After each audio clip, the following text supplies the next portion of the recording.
Perkenalkan, nama saya Hananda Vesa Putri, saya dari kelas MAC05. Di sini saya akan mempresentasikan mata kuliah Etika Hukum dan Bisnis tentang PKWT dan PKWTT. Pengertian PKWT dan PKWTT. PKWT atau Perjanjian Kerja Waktu Tertentu adalah perjanjian kerja dengan masa kerja terbatas, misalnya 1 tahun atau sampai proyek selesai. Landasan hukumnya pasal 56 ayat 2 Undang-Undang Nomor 13 Tahun 2003, Undang-Undang Cipta Kerja Nomor 11 Tahun 2020. Contohnya karyawan kontrak, pekerja musiman, tenaga event. Sedangkan PKWTT atau Perjanjian Kerja Waktu Tidak Tertentu adalah perjanjian kerja tanpa batas waktu atau dikenal sebagai karyawan tetap. Landasan hukumnya pasal 56 ayat 1 Undang-Undang Nomor 13 Tahun 2003. Contoh pegawai tetap kantor, staf administrasi, HRD tetap. Selanjutnya ada perbedaan PKWT dan PKWTT. Perbedaan utamanya adalah yang pertama jangka waktu. PKWT ada batas waktu, PKWTT tidak ada batas waktu. Yang kedua masa percobaan. PKWT tidak ada masa percobaan, PKWTT ada masa percobaan maksimal 3 bulan. Jenis pekerjaan. PKWT untuk pekerjaan tertentu atau sementara, PKWTT untuk pekerjaan tetap atau berkelanjutan. Yang keempat, berakhirnya hubungan kerja. PKWT berakhir otomatis sesuai jangka waktu atau selesai pekerjaan. PKWTT memerlukan PHK dengan pesangon. Yang kelima, kompensasi pengakhiran. PKWT tidak ada uang kompensasi di akhir kontrak. PKWTT ada pesangon jika di PHK. Selanjutnya ada syarat subjektif dan syarat objektif dalam PKWT. Syarat subjektif PKWT definisinya yaitu syarat yang berkaitan dengan pihak-pihak yang membuat perjanjian kerja, yaitu pengusaha dan pekerja. Syarat subjektifnya yaitu yang pertama ada kesepakatan antara pekerja dan pengusaha, tidak boleh ada paksaan. Yang kedua, para pihak harus cakap hukum, yaitu berusia minimal 18 tahun, sehat jasmani dan rohani, tidak dalam pengampuan. Yang ketiga, hubungan kerja didasarkan pada perjanjian kerja tertulis dan bermaterai. Pasal 13 PP 35 tahun 2021. Yang keempat, perjanjian kerja harus dibuat paling lambat sebelum hari pertama bekerja. Selanjutnya, syarat objektif PKWT. Definisinya yaitu syarat yang berkaitan dengan jenis pekerjaan diperbolehkan untuk menggunakan PKWT. Syarat objektif PP nomor 35 tahun 2021 pasal 5 dan 6. PKWT hanya boleh dibuat untuk yang pertama pekerjaan yang selesai dalam waktu tertentu, misalnya proyek pembangunan, pembuatan sistem IT, pekerjaan lepas. Yang kedua, pekerjaan yang bersifat musiman, misalnya pekerjaan panen, pekerjaan di musim libur. Yang ketiga, pekerjaan yang berhubungan dengan produk baru, kegiatan baru, atau tambahan, misalnya launching produk baru, pembukaan cabang baru. Di sini ada juga catatan pentingnya, yaitu tidak boleh menggunakan PKWT untuk pekerjaan yang bersifat tetap atau terus-menerus. Jika melanggar, perjanjian akan berubah menjadi PKWTT pasal 59 ayat 7 Undang-Undang Nomor 13 Tahun 2003. Selanjutnya, hubungan kerja dan relevansi dengan PKWT. Yang pertama, pengertian hubungan kerja. Menurut pasal 1 angka 15 Undang-Undang Nomor 13 Tahun 2003 tentang Ketenagakerjaan yang masih berlaku dan diperkuat dalam Undang-Undang Cipta Kerja, yaitu hubungan kerja adalah hubungan antara pengusaha dan pekerja atau buruh berdasarkan perjanjian kerja yang mempunyai unsur pekerjaan, upah, dan perintah. Unsur penting hubungan kerja yaitu ada pekerjaan yang dikerjakan, ada upah sebagai imbalan, ada perintah atau wewenang dari pemberi kerja, pengusaha.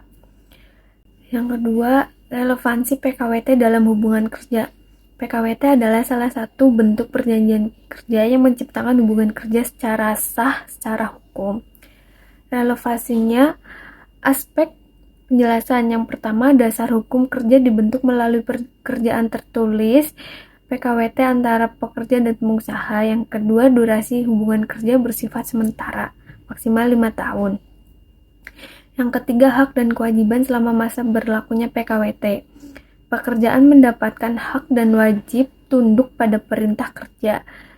Selanjutnya, hubungan kerja berakhir sesuai jangka waktu atau selesai pekerjaan tanpa PHK.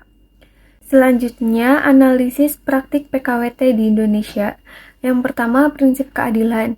Jika sesuai, PKWT memberikan peluang kerja, membantu perusahaan beradaptasi secara fleksibel terhadap kebutuhan tenaga kerja.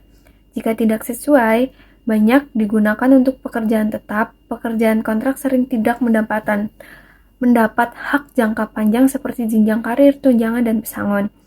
Yang kedua, prinsip transparansi. Jika sesuai, PKWT mewajibkan kontrak tertulis yang secara hukum menjamin kejelasan hak dan kewajiban.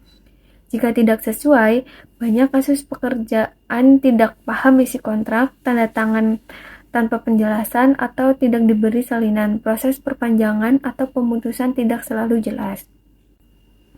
Yang ketiga, prinsip tanggung jawab. Jika sesuai, perusahaan tetap membayar upah dan hak dasar sesuai kontrak. Jika tidak sesuai, tanggung jawab terhadap kesejahteraan pekerjaan jangka panjang sering diabaikan. Kontrak diperpanjang berkali-kali tanpa kepastian status. Yang keempat, prinsip legalitas hukum. Banyak yang tidak sesuai, PKWT kadang digunakan untuk pekerjaan tetap, padahal undang-undang mewajibkan hanya untuk pekerjaan tertentu atau musiman. Pasal 59 Undang-Undang Nomor 13 Tahun 2003, PP 35 Tahun 2021. Ini melanggar hukum dan bisa batal demi hukum.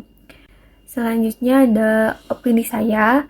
Praktik PKWT di Indonesia masih banyak disalahgunakan, di mana pekerjaan kontrak digunakan untuk pekerjaan yang seterusnya bersifat tetap. Hal ini merugikan pekerjaan karena hak-hak tidak terpenuhi. Meskipun PKWT memberikan fleksibilitas bagi perusahaan, pengawasan pemerintah masih lemah. Diperlukan penegakan hukum yang lebih tegas dan edukasi bagi pekerja agar PKWT dijalankan sesuai aturan dan prinsip keadilan. Selanjutnya ada kesimpulannya, yaitu PKWT sah secara hukum jika digunakan sesuai aturan. Namun, dalam praktik di Indonesia, sering terjadi pelanggaran yang merugikan pekerjaan secara etis dan hukum. Oleh karena itu, perlu pengawasan ketat dan komitmen etis dari perusahaan untuk menerapkan PKWT secara adil, transparan, dan tanggung jawab. Di sini ada contoh PKWT.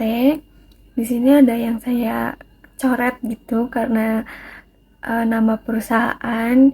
Ini contoh PKWT milik teman saya. Kalau punya saya sendiri itu tidak dikasih dari pihak perusahaannya karena bersifat rahasia.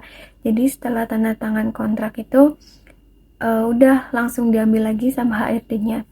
Nah, ini contohnya, itu ada tertulis nama general manajernya, terus bertindak untuk dan atas nama PT tersebut, ada namanya, terus jadi tertulis juga pasal-pasalnya, ada pasal 1 jangka waktu kontrak kerja dan waktu kerja, ada juga pasal kedua, terus pasal ketiga, pasal keempat juga, dan di sini yang di pasal nomor 2 itu tertulis pihak pertama kewajiban memberikan, ini ada gaji pokok, transportasi, makan, tunjangan kehadiran.